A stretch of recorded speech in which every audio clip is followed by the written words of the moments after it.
car accidents can not only cause you tremendous physical and emotional pain, but they can also put you in a really tough financial position. So I'm going to briefly run through how to determine whether you're entitled to a lump sum payout for pain and suffering after being involved in a serious car accident. Navigating the compensation system is never easy, but it's even harder when you've been involved in a serious car accident and you're juggling between your recovery and trying to claim everything you're entitled to.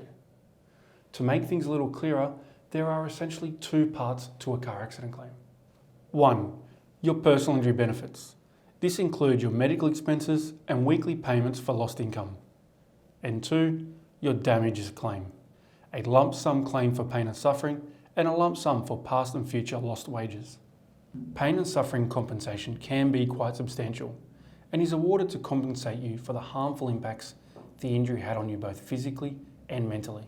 In order to determine whether you're eligible for car accident compensation for pain and suffering, you need to be not at fault in an accident and have been assessed as having a non-minor injury greater than 10% whole person impairment. Now let's break down that second part. When lodging a car accident claim, the insurer is going to classify you as having either a minor or non-minor injury.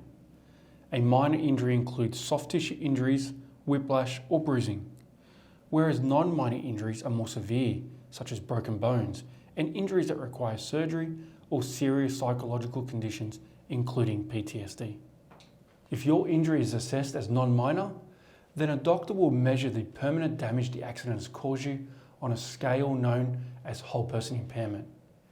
And if that assessment is that you have greater than 10% permanent damage, then you'll be eligible to make a lump sum claim for pain and suffering.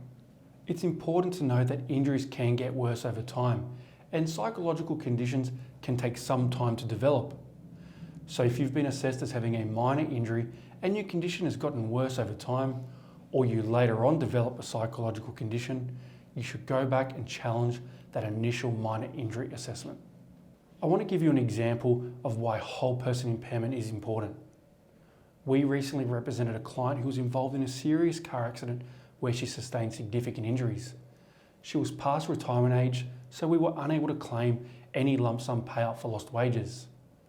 But we were able to get a whole person impairment assessment of greater than 10% and claim a lump sum payout for pain and suffering of over $150,000. Were it not for that whole person impairment assessment, she would have been ineligible for any lump sum payout at all. Hopefully, this has been helpful to you. But if you're still unsure about car accident and pain and suffering claims, or need help with your claim, call Law Partners and have a confidential conversation with one of our specialist car accident lawyers today.